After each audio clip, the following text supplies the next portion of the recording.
Bonjour, mon nom est Brice et aujourd'hui je vais vous parler du design scandinave.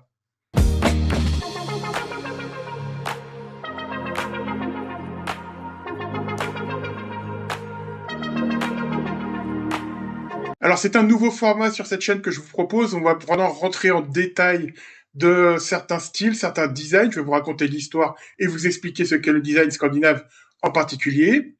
Mais juste avant de démarrer, j'aurais quand même vous dire que je sais pertinemment que cette vidéo va moins bien marcher que les autres. Évidemment, ça va intéresser un petit peu moins de monde. Donc, ce que je vous demanderais, s'il vous plaît, si vous êtes là et si vous avez envie de soutenir cette chaîne et si vous êtes intéressé par cette vidéo, cliquez, likez, partagez au maximum. C'est vraiment, alors pour le coup, encore plus important que d'habitude. Donc, merci d'avance si vous laissez un like et un petit commentaire. Ça m'aide vraiment pour continuer à référencer cette chaîne auprès des algorithmes de YouTube. Donc, grand merci d'avance. Alors aujourd'hui, le style scandinave, il est absolument partout, dans les magazines, dans les réseaux sociaux, dans les boutiques, peut-être chez vous, dites-le moi en commentaire. Et on va se poser la question de savoir comment et pourquoi il est devenu le style dominant actuellement. Pour cela, on va s'intéresser à son histoire, à ses caractéristiques, aux produits iconiques du style scandinave, et puis bien sûr de sa relation particulière avec Ikea. Et pour ça, on va devoir faire un trajet en arrière et revenir un siècle auparavant, au début des années 1900. Le style scandinave apparaît au début des années 1920 dans les pays nordiques, Danemark, Suède, Norvège et Finlande. Ces pays ont en commun des racines culturelles, économiques, linguistiques proches et sont sous influence de la religion luthérienne. Et dans le protestantisme, on dit que le salut passe par un travail honnête au bénéfice de son prochain. Et c'est important car cette croyance morale est vraiment la base de la philosophie du design scandinave. Les pays nordiques, c'est un territoire qui est immense, hein. C'est plus grand que la Grande-Bretagne, la France et l'Espagne réunies.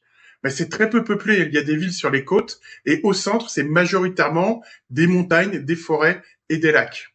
Le climat joue bien sûr un rôle essentiel, marqué par des hivers qui vont être très longs, rudes, avec très peu de lumière, ce qui fait que les intérieurs ont besoin d'être chaleureux, fonctionnels et lumineux.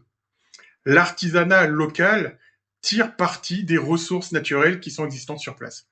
Dans les années 30 à 50, le style scandinave commence à s'affirmer, s'inspirant du modernisme venu d'Allemagne, mais avec une approche qui va être beaucoup plus humaine, beaucoup plus douce et surtout beaucoup plus modeste et humble. Et jusqu'aux années 50, la diffusion du design scandinave reste limitée à l'Europe du Nord. Il faudra attendre 1954, car de 1954 à 1957, il y a une exposition internationale appelée Design in Scandinavia, qui va faire le tour des États-Unis et qui va rencontrer un succès colossal et mettre vraiment sur le devant de la scène mondiale le design scandinave. Cette exposition a un immense succès sur les foyers américains et sur les designers qui sont en train de façonner ce qu'on va appeler le mid-century moderne. Et ils vont commencer à intégrer plusieurs éléments du design scandinave dans leur création. Ce qui fait qu'on va avoir un essor commun de ces deux styles en parallèle. Alors, quelles sont les caractéristiques du design scandinave? Il y a plusieurs éléments fondamentaux qu'on va lister ensemble. Le premier, ça va être simplicité et modernisme, avec des lignes épurées, une absence d'ornements superflus, des formes géométriques douces et une priorité à l'essentiel. Ces éléments forment vraiment la base du mouvement du design scandinave. Fonctionnalité avant tout. Chaque objet doit avoir sa fonction et doit être utile. On cherche à optimiser l'espace et les volumes. Et puis, bien sûr, on va développer l'ergonomie et le confort. Et c'est ce qui va faire que les designers scandinaves vont être mondialement reconnus pour les objets du quotidien, que ce soit le mobilier, les textiles, les luminaires ou les céramiques. Connexion à la nature. Et ça, c'est un élément qui est essentiel et qui est vraiment la caractéristique majeure du style scandinave, cette connexion omniprésente à la nature. On va le retrouver par l'utilisation de bois naturels clairs, comme le bouleau, le pin, le frêne, le chêne, mais également des fibres naturelles, La laine, le coton, le lin, le cuir, mais également le rotin ou l'osier, et puis des palettes de couleurs et de motifs directement inspirés par la nature scandinave. Lumière et clarté. Dans le style scandinave, on va aller chercher des intérieurs qui vont être lumineux pour compenser les hivers qui sont très sombres. Ça se traduit par une utilisation de couleurs qui vont être très claires, avec une base de blanc, de beige et de gris clair, et aussi des surfaces qui vont être mates et très peu texturées. Ce style vise à créer des espaces qui vont être confortables et légers, ce que les Danois expriment avec le fameux hygge. Chaleur et convivialité. Le style scandinave va se traduire par une ambiance douce, proche du cocooning. On va pour cela utiliser beaucoup de textures enveloppantes, avec beaucoup de plaids, de coussins et de tapis tissés. Le tout visant à créer une atmosphère sereine, conviviale, chaleureuse, mais toujours modeste et humble. Le design scandinave a produit des pièces devenues mythiques, iconiques, portées par des designers de renom. L'âge d'or de cette création a eu lieu entre les années 50 et 70. Alors, il est évidemment impossible pour moi de tous les montrer, de tous les citer. Néanmoins, je vous en ai fait une petite sélection afin que vous puissiez vous rendre compte de la richesse et de la variété du design scandinave.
L'âge d'or du design scandinave aura lieu entre les années 50 et 70.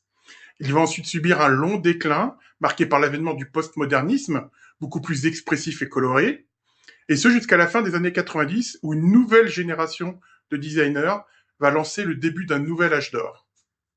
Plusieurs autres facteurs contribuent à ce renouveau.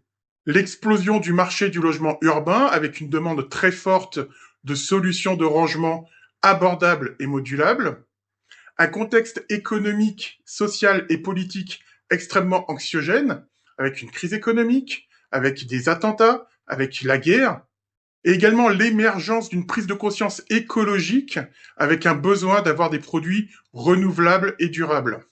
Les gens vont rechercher du calme, de la lumière, des espaces épurés et surtout un sentiment de repli sur soi, de refuge. Et le design scandinave devient une réponse émotionnelle à cet environnement stressant.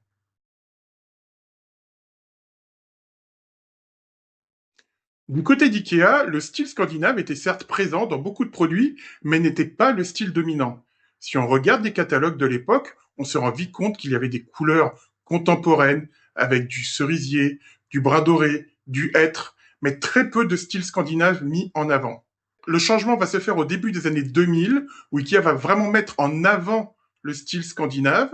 Les anciennes couleurs de meubles vont disparaître, des nouvelles séries vont apparaître, comme Man, qui vont devenir des top-sellers.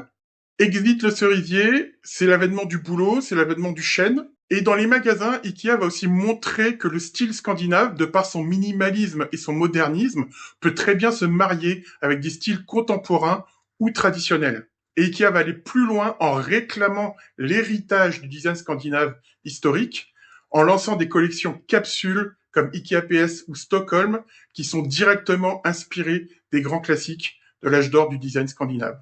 En anticipant la demande des consommateurs et en y répondant avec des produits parfaitement adaptés à la solution, Ikea a été l'un des acteurs majeurs du renouveau du design scandinave. Voilà, on arrive à la fin de cette vidéo. J'espère qu'elle vous aura plu, qu'elle vous aura intéressé. Dites-moi en commentaire ce que vous en avez pensé. Dites-moi aussi ce que vous pensez de ce format, si vous voulez que je continue à le développer. N'hésitez pas à me faire des critiques constructives.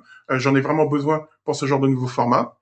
N'hésitez pas à liker, à commenter, à partager. C'est vraiment très important de booster cette vidéo, car je sais que les statistiques ne vont pas forcément être bonnes. Et voilà, avec les algorithmes de YouTube, je compte sur vous. La semaine prochaine, on va parler de chambres et des cadres de lit, car c'est un sujet que je n'ai pas encore abordé sur cette chaîne. Et donc, ça sera le menu de la prochaine vidéo. On se donne rendez-vous vendredi prochain et d'ici là, portez-vous bien.